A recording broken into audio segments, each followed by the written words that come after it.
시작할 줄 알았는데. 우리 송재현 교수님은 참 귀한 분이십니다. 왜냐하면 저도 학부 때 철학을 했거든요. 근데 한 두어 번 이렇게 대화를 하면서 제가 엄청난 걸 제가 봤어요. 그래서 우리 학생들이나 우리 한국교회 목사님들에게 참 귀한 분이시고 도움이 되겠다 싶어서 저하고 개인적으로 약속을 했습니다. 우리 대한신학대학원대학교를 위해서 열심히 수고해달라고 부탁을 드렸고 또 그렇게 하기로 약속을 했고 그래서 오늘 이렇게 세미나 시간이 마련이 된 겁니다. 근데 사실 저도 뒤에 앉아서 끝까지 한번 들어보려 합니다. 그래서 아마 여러분들에게 굉장히 도움이 되는 그런 시간이 될 것입니다. 그래서 여러분들에게 목회하는데 귀한 도움이 되었으면 하는 바람으로 우리 송재현 교수님 나올 때 박수로 환영해 주십시오. 네, 감사합니다. 오늘 여러분들과 이렇게 만나게 된 게 참 의미가 있는 날이라고 생각합니다. 왜냐하면 제가 연구했던 언어 인지 기술, 크게 말하면 인지 기술이에요. 인지 기술이란 여러분 너무 잘하는 말들이 있을 거예요. 제가 앞에 얘기하면 뒤에 얘기해 보세요. 아는 것이 힘이다. 네. 그거예요. 아는 것이 힘이다. 그거를 30년 전에 왜 아는 것이 힘이지? 네, 연구를 하기 시작했습니다. 두 번째, 연구를 하다 보니까 두 번째 사실을 발견하게 됐어요. 아는 것이 힘이다 보다 더 위대한 힘이 하나 더 있더라고요. 자, 여러분 아는 것이 힘이다라는 것은 지구촌 70억 인구가 다 이 신처럼 신봉하는 겁니다. 그죠? 교회보다 더 신봉하지 않으세요, 여러분들? 하나님보다 더 신봉할걸요? 왜? 아이들 학원 보내는 거 보면 알잖아. 아는 것이 힘이다 기르려고. 돈은 다 거기 쓰잖아. 교회에다가 얼마 안 쓰고. 여러분 돈 쓰는 게 신을 결정하는 거예요. 그 정도로 온 인류가 매여 있는 것이 바로 아는 것이 힘이다인데 연구를 해보니까 더 큰 게 있더라고. 여러분도 한번 결정해 보세요. 제가 다른 설명 별로 안 할게요. 두 가지 힘 중에 지금부터 오늘 이후로 이제 여러분은 남은 인생에 나는 둘 중에 뭘 선택할 것인가 한번 지정해 보십시오. 자, 두 번째 제가 발견한 힘은 첫 번째가 뭐라고요? 시작. 두 번째 힘은요. 알아내는 게 힘이더라고. 따라서 해보세요. 알아내는 게 힘이다. 자, 제가 알아내는 거 힘이라는 말 설명 하나도 안 합니다. 자, 그럼 이제부터 여러분 자녀들을 대상으로, 여러분 자신을 대상으로 앞으로 남은 인생에 나는 아는 것이 힘이다를 개발하고 싶은 사람, 알아내는 게 힘이다를 개발하고 싶은 사람 둘 중에 하나만 선택하세요. 둘 다 하면 더 좋아요. 네, 일단은 테스트를 위해서 하나만 선택. 시작! 여러분 그동안 살아왔던 그 신봉자를 지금 바꿨어요. 굉장한 거 아니에요? 설명 하나도 안 했어요. 근데 여러분은 알아내는 게 힘이다는 쪽으로 지금 바꾸고 있어요. 왜? 누가 들어도 그게 더 낫잖아. 왜? 아는 게 힘인 건요. 알아내는 게 힘인 사람들이 만들어 놓은 걸 우리가 배우는데 평생 바친 거예요. 지금. 안 그러면요? 그렇죠? 알아내는 게 힘이다라고 할 줄 아는 그 사람들이 만들어 놓고 연구하고 개발한 것들을 우리는 평생 그것들만 배우느라고 아는 게 힘. 내가 알아내서 사람들에게 알게 하는 것보다 배우는 데 집중했던 거죠. 제 연구가 바로 여기서 정점이 됐죠. 알아내는 게 힘이었구나. 인간의 최고의 역량. 하나님에게 미치지 못하지만 하나님은 전지전능이잖아요. 그렇지만 인간은 거기에 미치지는 못하지만 따라가려고 노력하고 있는 그 모습, 그게 바로 알아내는 게 힘이었습니다. 거기에 과연 규칙이 있을까? 거기에 과연 패턴이 있을까? 만약 기술이 있다면 인류는 한 번에 혁신을 이룰 수 있겠다 라는 생각을 하게 됐고 그거를 무려 30년을 연구했습니다. 그러니까 연구 안 한 사람보다 낫겠죠? 네, 저는 다른 건 없습니다. 다른 걸 찾으려고 하지 마시고 30년간 연구한 결과가 연구 안 한 사람보다 낫겠지라는 마음으로 들어주신다면 좋을 것 같습니다. 그런데 오늘은 여러분에게 알아내는 게 힘이다라는 이 인지기술을 다 보여드릴 수가 없잖아요. 왜냐하면 주제가 성경과 설교예요. 제가 만약 이 시간에 단 4시간이라도 인지기술에 대해서 설명한다면 그림을 그려주겠는데, 응용 프로그램이잖아요. 설교는 인지기술에 대한 응용 프로그램이잖아요. 그러니까 응용 설명을 70% 해야 될 거 아니에요. 그럼 인지기술은 1, 20%밖에 못해. 그래서 오늘 인지기술을 다 소개할 수는 없어서 아쉬워요. 그렇지만 그래도 한 20% 정도 인지기술의 그림만 좀 보여드리는 걸로 하고, 나머지 응용 프로그램이죠. 인지기술을 활용해서 설교를 하는 거니까 성경 본문을 읽고 알아내야죠. 성도들의 삶의 핵심을 알아내야죠. 필요를 알아내야죠. 우리가 가야 할 방향을 알아내야죠. 사회 문제를 알아내야죠. 다 알아내야 우리가 새로운 방향을, 문제를 제시하고 해결할 수 있잖아요. 결국 알아내는 능력이 오늘 우리의 인간 역량이고 하나님이 주신 역량의 핵심이었던 거죠. 자, 오늘 여러분과 함께 나누는 이야기는 인공지능 시대가 다가왔는데 어떻게 설교하는 게 좋을까? 라는 방향입니다.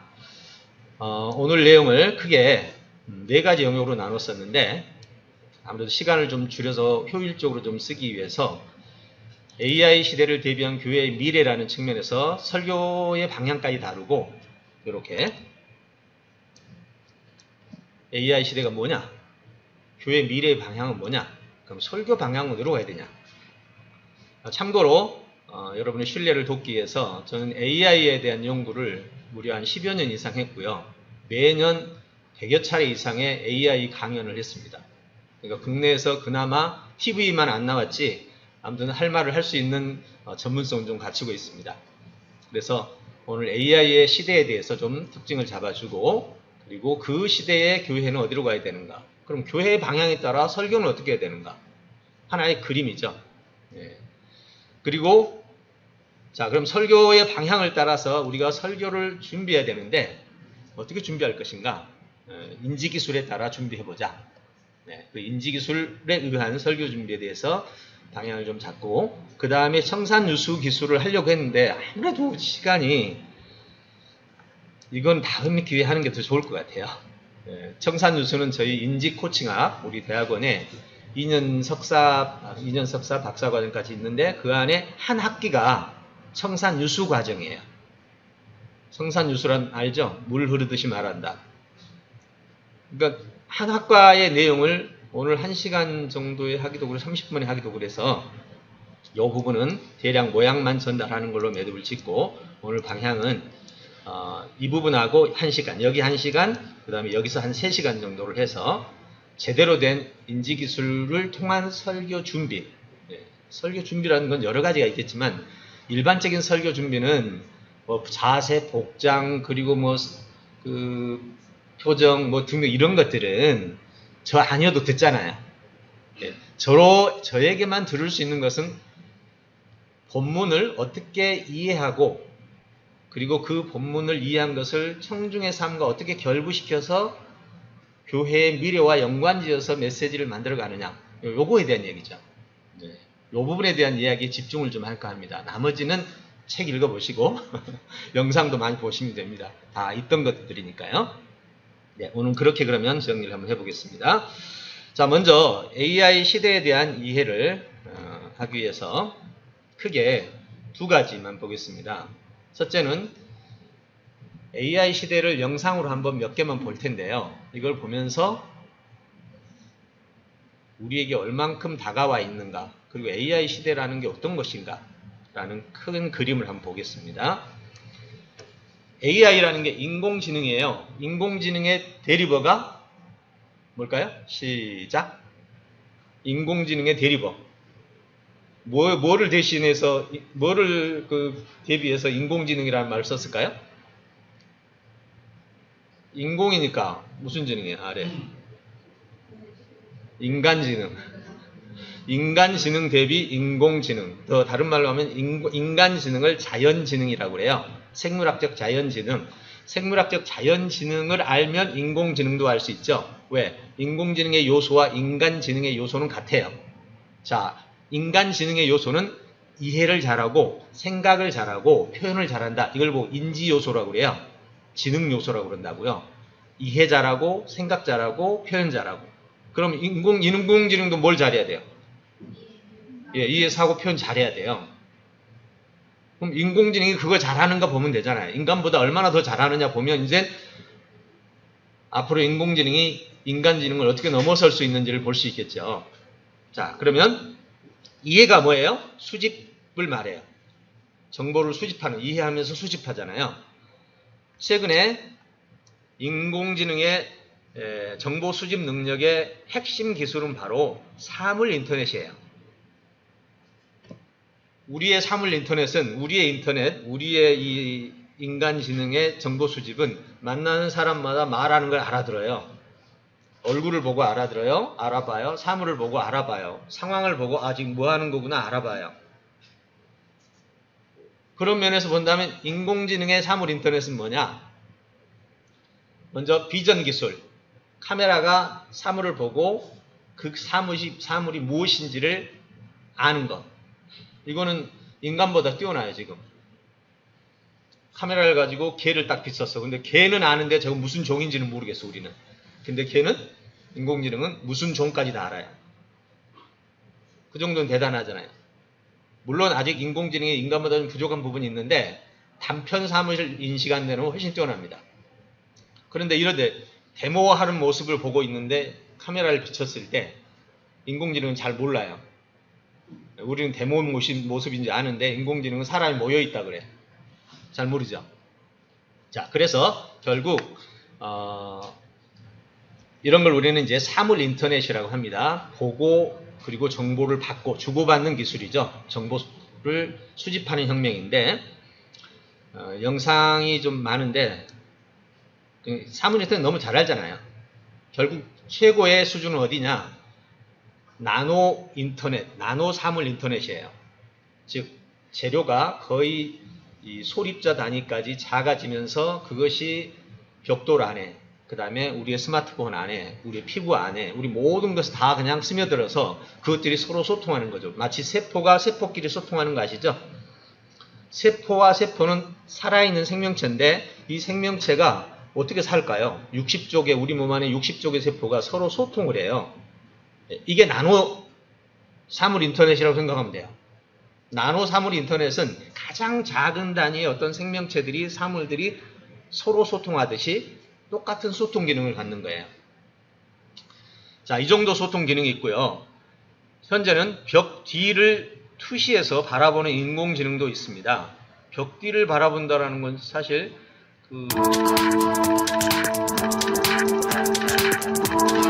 이게 지금 벽 뒤를 보는 건데요. 와이어리스 시그널을 이용해서 들어오는 정보를 보고 이렇게 만들면 현재는 막대 그래프로 이렇게 표시가 됩니다. 자, 현재 기술입니다. 여러분 벽이 있다고 해서 여러분 지금 행동하는 게 안 보인다고 생각하면 큰 오산입니다. 여러분 방 하나쯤은 얼마든지 건너뛰어서 지금 하고 있는 일들을 다 볼 수 있어요. 이것도 자세히 안 그려서 그렇지 자세히 그리면 사람 모습까지 다 나오죠. 요즘에 투명망토가 나왔는데 투명망토보다 훨씬 더 효과적인 거죠. 자, 이런 기술이 있고요. 자, 그래서 정보 수집은 이제는 보이지 않는 곳까지 다 수집해낼 수 있고 전 세계에 있는 모든 사물들로부터 오는 정보를 수집해서 그걸 이제 소통으로 바꾸는 거죠. 자, 정보 소통 혁명은 어떤 것일까요?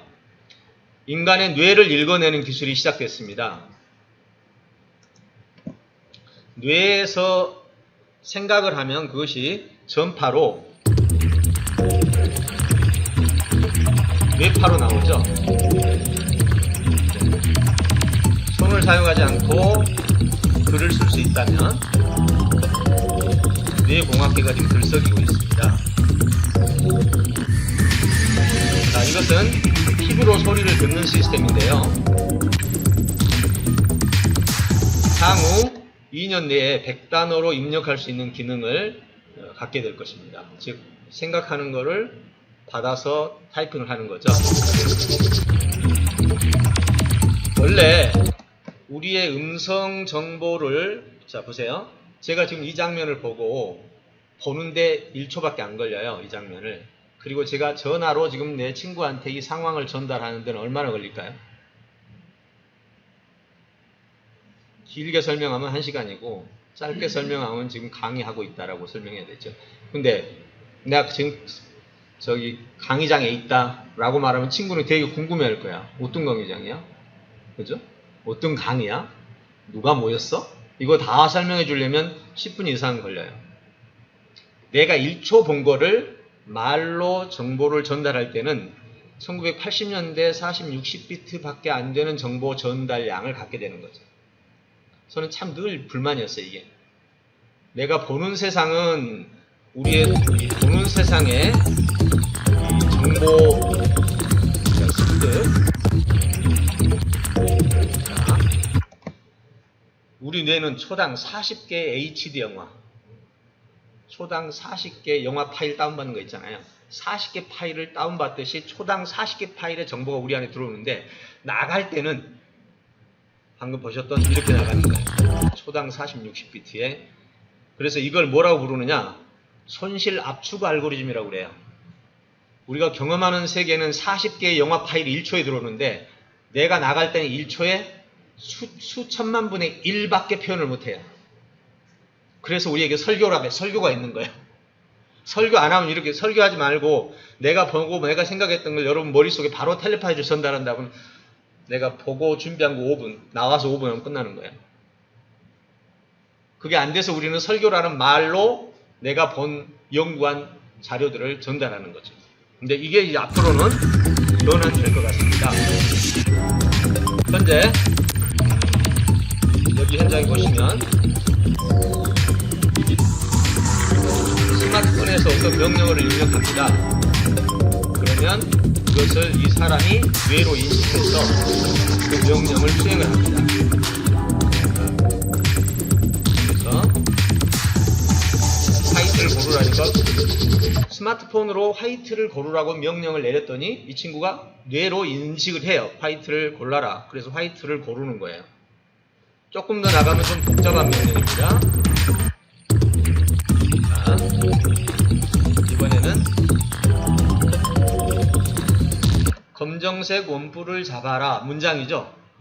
검정색 원뿔을 잡아라고 명령을 주니까 아무 말 안 했어요. 그냥 스마트폰에서 명령했다는 말은 무슨 뜻이에요? 이게 전자파로 간다는 거죠. 전파로 뇌에 전달되는 거죠. 그리고 그걸 인식해서 실제로 수행을 해요. 그럼 이미 음성 없이 우리는 전자로 서로의 생각을 교신하는 단계에 와버렸다는 거예요. 좀 더 지나면 이제 우리가 말했던 화상을 가지고 볼 수 있습니다. 쉽게 말하면 여러분이 어떤 생각을 하고 있잖아요. 그럼 여러분 뇌파를 긁고 와가지고 TV에다가 여러분이 생각하는 걸 보여주는 겁니다. 현재 구글에서 연구했는데 현재 어느 정도냐면 여러분 생각하는 걸 TV에서 선생님이 생각하는 거를 연결하잖아요. 뇌파를 연결하면 TV에 생각하는 게 계속 나와요. 예. 근데 화질이 좀 약해. 독수리를 생각했다면 독수리 모양이 조금 흐리게 나와. 근데 이거 뭐 보완하는 데는 몇 년 안 걸리죠. 그럼 여러분 생각도 읽어내고 나의 생각도 전달해. 그러면 지금 스마트폰으로 생각을 전달했죠? 그럼 앞으로 무슨 일이 벌어질까요? 가짜 생각도 잘 집어넣겠죠. 생각만 해도 뭐 스마트폰에다 글 몇 자 써가지고 딱 넘겨주면서 이거 누구한테 오는 생각이다라고 딱 전달하면 예, 엄마 아빠 생각까지 다 조작이 가능하죠. 예, 여러분 사는 세계가 어떤 세계인지 좀만 지나시면 금방 알게 됩니다. 저는 이걸 오랫동안 연구해 와서 그렇게 좀 익숙한 편입니다만은 정말 놀라운 세계가 다가옵니다. 이런 세계 속에 도대체 우리의 설교는 뭐냐 이거죠. 최근에 이 정도 수준까지 대화가 성장했습니다. How can I help you? Hi, I'm calling to book a woman's haircut for a client. I'm looking for something on May 3rd. 소리가 그러니까 제가 Sure. 해드릴게요. 잠시 기다려주세요. 네, 구글 쪽이고 이게 기계입니다. 이게 직원이고 시간 언제 가져오세요? 다시 볼게요. 전화 겁니다. 뭘 도와드릴까요? 예, 제 고객을 여자 헤어컷 예약하는데요. 5월 3일 가능할까요? Sure. Give me one 잠시만요. second. 네. Sure. What time are you 시간 looking 언제가 for? 좋으세요? At 12 p.m. 예, 오후 12시요. 이 친구는 지금 자기 주인의 날짜를 다 빼고 있는 겁니다. 12시로 1시 15분 어떠세요? Do you have anything between 10 a.m. 오전 10시에서 and 12시 사이는 안 12 될까요? p.m.? Depending on what service. 어떤 시술을 받는지 달라요. 어떤 서비스 for? 받으세요? Just a woman's 네, haircut. 일단 여자 커트만요. Okay, we have a 10 그럼 10시도 o'clock. 괜찮아요. 10 a.m. is fine. 10시 좋네요. Okay, what's your first 오케이. name? 그럼 성함 The first name is 말씀해 주세요. Lisa. 리사입니다. 네. 누가 지금 전화했어요? 네, 인공지능이. 이 주인이 지금 현재 일정을 다 깨고 모든 지금 상황을 다 깨고 있으면서 주인이 말하죠. 야, 거기 미용실 어딘가에다가 나 일정 좀 예약해줘. 예약해줘. 그것만 하면 나머지는 다 얘가 인식하고 처리를 다 하는 거죠. 네, 이게 바로 현재 인공지능의 상황입니다. 여러분 이런 걸 보면서 이제 머릿속이 막 굴려야 돼요. 머릿속을. 이거 어디다 어떻게 써야 돼? 만약 이걸 교회에서 만약에 성도들이 막 자유롭게 쓴다면 교회는 뭐 해야 돼? 이게 설교의 문제만이 아니라니까요. 저는 지금 아주 기회면 엄청난 기회고 위기면 어마어마한 위기예요. 누구에게 위기일까요? 준비 안 된 사람들. 누구에게 기회일까요? 예. 준비된 사람들은 그야말로 모든 시간을 기계에 맡기고 내가 하고 싶은 일을 할 수 있죠. 근데 하고 싶은 일이 없는 사람한테는 정말 최악의 위기죠. 예, 이게 바로 현재 모습입니다. 자, 정보의 창의 혁명은 어느 정도일까요? 자, 이거 한번 보세요. 오늘도 끝. 언니 렌즈 안 빼? 불편하잖아. 깜빡했다. 이거 자, Families refinance their homes. 자 열심히 동시에 오바마가 같은 말을 하는 오바마 전 미국 대통령이 있습니다. 이 중 진짜 오바마는 이거 들어보면 전혀 표가 안 나요. 예, 그런데 사실 누구일까요? 정답은 4개 모두 가짜입니다. 발음에 따른 오바마의 입모양, 표정 등을 학습한 인공지능이 그의 목소리를 립싱크해 만든 가짜 영상입니다. 구분 절대 불가능합니다. 완벽하게 똑같아. 아, 참 여러 가지 문제 많이 생기겠네. 나야, 나 오늘 저녁 자고 갈 거야. 나야, 뭐 얼마나 많은 조작 영상들과 조작 음성들이 판을 칠까요? 안 좋은 쪽으로 볼 때. 근데 좋은 쪽으로 볼 때 또 얼마나 유익할까요?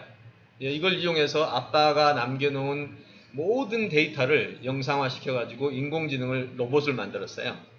집에 가서 딱 들어가면 얘야 왔니? 돌아가신 엄마가? 목소리 똑같아. 엄마 나 왔어. 그래, 너 평소 좋아하던 거 냉장고에 있으니 먹어라. 이거 살아있는지 돌아가신 건지 도대체 알 수가 없죠. 예, 한 분이 실제로 만들었어요. 자기 아버지 모든 데이터를 다 종합하기 위해서. 그래서 집에 가면 항상 아빠하고 대화해요. 근데 재미난 것은 지금 대화하잖아요. 그 대화한 기록을 또 아빠 인공지능이 계속 누적해 가요. 그럼 뭐야 이거? 어제 얘기한 내용 아빠가 기억한다니까?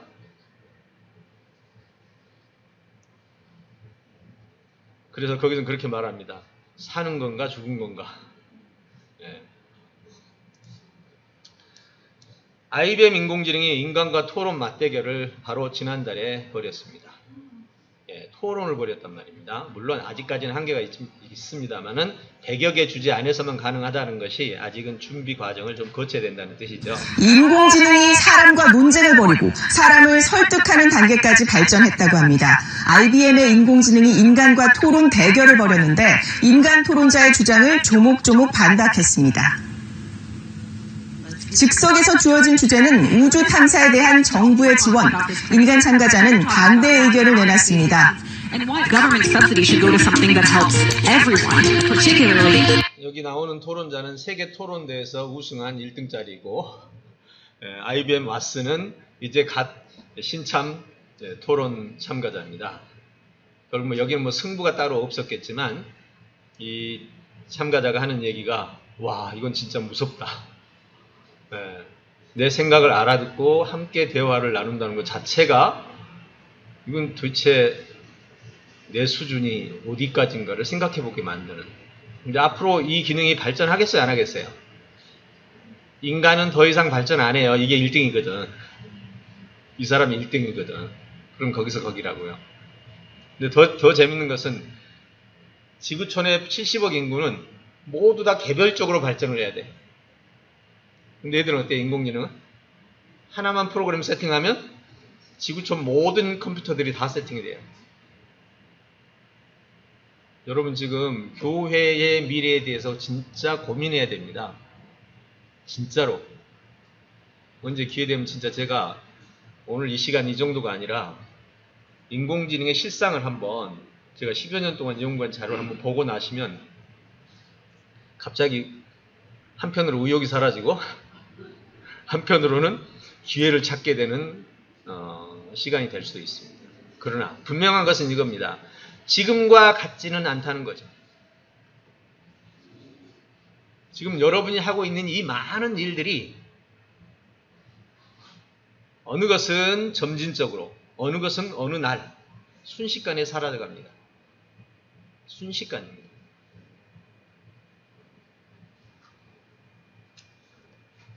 정말 할 말이 너무 많죠. 저는 10년을 연구했으니 제 속에 들어있는 생각이 얼마나 많겠습니까? 이 사례들만 해도 수만 편이 될 텐데 제가 내릴 수 있는, 여러분에게 드릴 수 있는 한마디 말은 이겁니다. 지금 여러분이 보고 있는 세상은 정말로 어느 순간 다 변화됩니다. 그게 1000년 전의 모습과 지금의 모습이 다른 것처럼 지금은 단 10여 년 사이에 1000년의 변화가 일어난다는 뜻이에요. 그래서 제가 부탁드리고 싶은 것은 인공지능에 대해서 빨리 연구하십시오. 교회에서도 계속해서 성도들에게 인공지능에 대한 정보를 계속 주십시오. 그래야 성도들의 직업 변화와 사업 변화들을 일으킬 수 있어요. 너무나 빠른 변화들 때문에 정말 충격이 느껴질 겁니다. 정보 표현혁명입니다. 말하기 쓰기는 지금 잘 되는 거 아시죠? 방금 보셨잖아요. 토론하기. 여러분 지금 학원계에서 가장 많은 강사들이 바로 영어, 수학 등등인데 영어 강사들, 외국어 강사가 매우 많습니다. 국어, 영어 합치면 진짜 강사의 대부분을 차지하죠. 근데 외국어 강사들이 지금 설 자리가 없습니다. 좀 심각해요. 통역 수준이 이제는 웬만한 통역은 인공지능이 알아서 다 합니다. 통번역은 거의 다 된다는 거죠. 그러면 우리 지금 이곳에서 우리 대학원에서 외국인들을 위한 한국어 교육도 있잖아요. 이것도 심각한 거 아니에요? 사실 그렇습니다. 사실 조금 지나면 현재 나와 있어요. 스마트폰 있고 가지고 있고 이어폰 꽂고 양쪽 이어폰 꼽으면 내가 말하면 그냥 그대로 상대방에게 통역돼서 들립니다. 현재 나와 있어요. 단지 우리나라가 좀 늦은 이유는 영어하고 다른 나라 언어들은 소통이 거의 99%에 가까워요. 근데 한국어가 지금 변환율이 좀 약해요. 이유는 우리가 늦게 시작했어요. 그래서 한국이 지난해 5년 안에 이 통역에 사용되는 말뭉치라는 개념이 있어요. 그 말뭉치를 개발하겠다고 돈을 투자를 했습니다. 지금도 상당히 잘 되긴 하지만 거의 완벽한 수준이 아니기 때문에 우리가 이용률이 좀 낮고 우리나라 사람들에 대한 의식이 아직 낮은데요. 일본어와 영어 같은 경우 거의 소통률이 거의 99%입니다. 그렇다면 앞으로 외국인들 교육에 대한 방향이 바뀌어야 된다는 소리예요. 저는 이제 이러한 외국어 소통, 자동 소통에 대해서 새로운 아이템이 생겨났습니다. 어떤 거냐면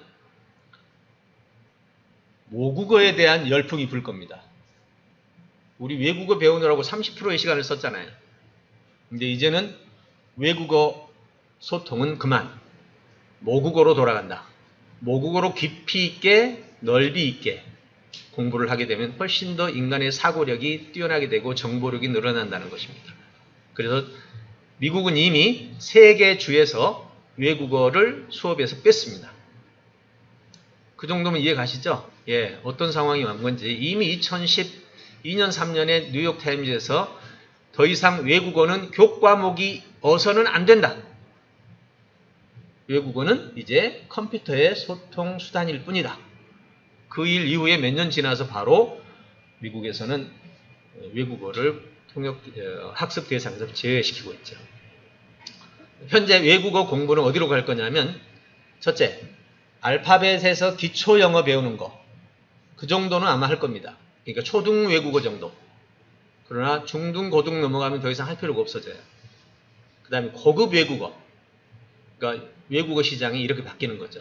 지금 영어 강사들 좀 아시는 분들은요, 전부 지금 직업 전환하고 있는 거 아세요? 제 주변에 영어 잘하는 분들을 다 바꾸고 있어요. 직업 다 바꾸고 있습니다. 자, 이게 바로 세계의 흐름이에요. 그런데 인공지능이 가장 하기 어려운 부분이 뭐냐? 이렇게 인간처럼 뛰어달리는 거예요. 인간처럼 움직이는 거예요. 근데 최근 인공지능이 이 정도까지 도달했습니다. 아, 이건 굉장히 빠른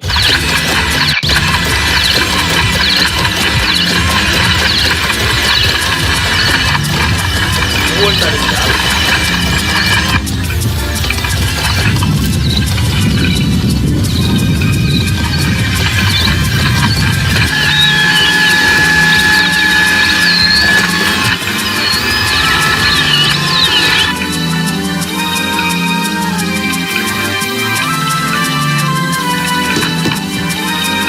이런 행동은 굉장히 어려워했어요. 로봇이 거의 하지 못했어요. 지금까지는. 그래서 이걸 넘어서는 게 하나의 선이었어요. 근데 최근에 와서 이렇게 놀라운 발전을 이룬 거죠.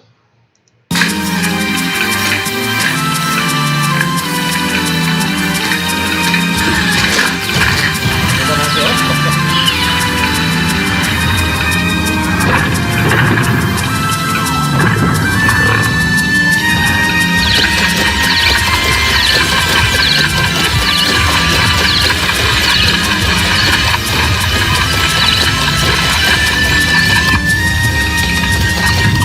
사실 일본의 아시모가 이거를 하느라고 거의 20년을 연구했는데도 잘 안 됐거든요. 거의 걷는 수준하고 뛰는 것도 약했고 굉장히 어려웠어요. 근데 미국에서는 이거 뒤차 탔거든요. 그러니까 미국은 두뇌를 먼저 개발했고 인공지능을 개발했고, 일본은 20년 전부터 움직이는 로봇을 개발했어요. 근데 일본이 실수했어. 로봇은 몸이지만 로봇을 움직이는 것은 머리가 하는 거지. 두뇌가 먼저 개발되고 그 다음에 몸이 뒤로 개발돼야 되는데, 몸을 먼저 개발하다 보니까 이게 약한 거야. 그러니까 몸이 아무리 하려고 해도 이게 부족하면 안 되는 거죠. 그래서 일본이 실수한 거죠. 결국 미국이 이겼습니다. 자, 그렇다면 이제 이 로봇에게 최근에 개발된 딥러닝이나 인공지능을 여기다 탑재하면 어떻게 돼요? 이제 지금 이놈은 신체 활동만 중심으로 개발되어 있지만 여기 이제 머리만 바꿔치기 하면 되잖아요. 얘들은. 우리는 그게 안 되지만, 우리는 스포츠를 30년 동안 스포츠만 연구한 놈한테 머리 다시 개발하라고 하면 못하잖아요. 근데 또 머리만 30년 동안 개발해온 공부벌레한테 또 운동하라고는 못하잖아요. 근데 인공지능은 그게 돼요. 예, 머리 따로 몸 따로. 자, 이게 바로 현재 우리가 보고 있는 인공지능의 모습입니다. 제가 몇 가지만 크게 분야별로 정리를 한번 해봤습니다. 이게 바로 우리가 보고 있는 시대상이라는 거죠. 자, 그럼 이 시대상 속에서 우리는 도대체 어디로 가야 하는가를 한번 보도록 하겠습니다.